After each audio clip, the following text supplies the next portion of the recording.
একটার পর একটা নতুন নতুন বাংলা ছবির আপডেট দিয়ে সাজানো হয়েছে হস্তলিপি অরিজিনালসের এই ভিডিও।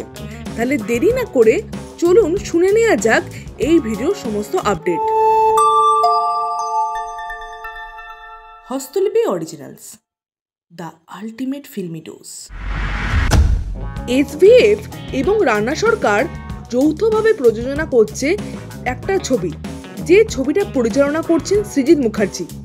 শরৎচন্দ্র চট্টোপাধ্যায়ের পথের দাবি উপন্যাসের শতবর্ষ উপলক্ষে তিনি যে ছবিটা আনতে চলেছেন, সেই ছবিটা হতে চলেছে পথের দাবি উপন্যাস মুক্তির প্রেক্ষাপট। অর্থাৎ পথের দাবি উপন্যাস মুক্তির আগে যে সমস্ত কর্মকাণ্ড হয়েছিল সেই গল্প বলতে আসছেন সৃজিত মুখার্জি। এই ছবির নাম হতে চলেছে এম্পারার ভার্সেস শরৎচন্দ্র। এই ছবিটা মুক্তি পাবে 2026-এর 1 মেতে। এরপরে দেবের খাদান নিয়ে কথা বলবো। খাদানের কিশোরী গানটা তো সকলের মন জয় করেছে। রিসেন্টলি এই গানটা ইউটিউবে 200 মিলিয়নের মাইল ফলো ক্রস করলো। টলিউডে বিভিন্ন আপডেট সূত্রে জানা যাচ্ছে যে কৌশিক গাঙ্গুলির পরবর্তী ছবিতে থাকতে চলেছেন ইধিকা পাল লিড রোলে। এছাড়াও ইধিকা পাল সম্বন্ধে আরও একটা আপডেট শোনা যাচ্ছে যে দেবের প্রজাপতি 2-তে তার চরিত্রটা হতে চলেছে দেবের ওয়াইফ। তবে এই দুটো আপডেটেরই কোনো কংক্রিট প্রমাণ পাওয়া যায়নি। এরপরে মৈনাক ভৌমিকের পরবর্তী ছবির বিষয়ে আলোচনা করব। মেড ইন কলকাতা নামের একটা ছবি তিনি পরিচালনা করতে চলেছেন। ভালোবাসা, বন্ধুত্ব এবং নস্টালজিয়ার ওপর ভিত্তি করে এই ছবিটা হতে চলেছে। বিশেষ করে নিউ জেনারেশনের ছেলে মেয়েদের ওপর নির্ভর করে এই ছবিটা হবে। এই ছবিতে কাজ করতে চলেছেন ঐশ্বর্য রায়, অনিন্দ্য সেনগুপ্ত এবং আরও অনেকে। কলকাতা জুড়ে এই ছবির শুটিং হবে। এই ছবির শুটিং সেপ্টেম্বর মাস থেকে শুরু হবে এমনটাই জানা যাচ্ছে। দেব আর শুভশ্রীর কন্ট্রোভার্সি এখন সোশ্যাল মিডিয়ায় দাপাচ্ছে। তার মধ্যেই জানা গেল দেবের 50তম ছবির আপডেট। শোনা যাচ্ছে দেব তার 50তম ছবির জন্য 3টে ছবি হাতে রেখেছেন।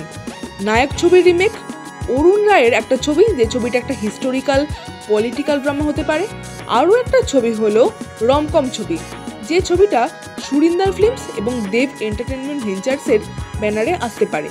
এই 3টে ছবির মধ্যে সম্ভবত দেব চুজ করেছেন তার 50তম ছবি হিসেবে রমকম ছবিটা। এই ছবিটার বাজেট বেশ বড়। সারা ভারতবর্ষ জুড়ে এই ছবির শুটিং হতে পারে এবং বেশিরভাগ অংশ শুটিং হবে ট্রেনে। এই ছবিটার বাজেট যেহেতু যথেষ্ট বড়, তাই 50তম ছবি হিসেবে দেব তার এই ছবিটাকেই ভাবছেন। আর এই ছবিতে দেবের বিপরীতে নায়িকা হিসেবে কে থাকবেন সে বিষয়ে এখনো জানা যায়নি। প্রাথমিকভাবে কোয়েল মল্লিককে অফার দেওয়া হয়েছিল, কিন্তু তিনি রিজেক্ট করে দেন। তাই দেবের বিপরীতে কে থাকবে সে বিষয়ে এখনো জানা যায়নি। দেবের রঘু ডাকাত ছবির পরবর্তী গান আসতে চলেছে মালদাতে। অর্থাৎ 6 সেপ্টেম্বর মালদাতে যে ট্যুরটা হবে, সেখানেই রঘু ডাকাতের পরবর্তী গান লঞ্চ করা হবে। অর্থাৎ লাইভ দর্শকের সামনেই লঞ্চ হবে রঘু ডাকাতের পরবর্তী গান, এমনটাই জানিয়েছে দেব এন্টারটেনমেন্ট ভেঞ্চার্স। আর এই গানের একটা পোস্টার নিয়ে আসা হয়েছে, যে পোস্টারে দেব আর ইধিকাকে দেখা যাচ্ছে। তাদের লুকসটাও বেশ ভালো লেগেছে আমার। আর এই গানটার নাম হবে ঝিলমিল লাগে রে। শোনা যাচ্ছে এই গানের ধুনটা ভীষণই সুন্দর। ইনসাইডের আপডেট বলছে এই গানটা কিন্তু ভাইরাল হওয়ার মতো পর্যায়ে যেতে পারে। তো দেখা যাক গানটা কেমন কি হয়।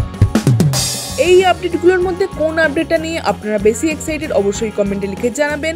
আর আমাদের এই ভিডিওটা লাইক করতে মিস করবেন না, কারণ এই ধরনের ভিডিও আমাদের চ্যানেলে আসতে থাকে। এই ধরনের ভিডিও দেখতে আমাদের চ্যানেলটা অবশ্যই ফলো করে রাখুন।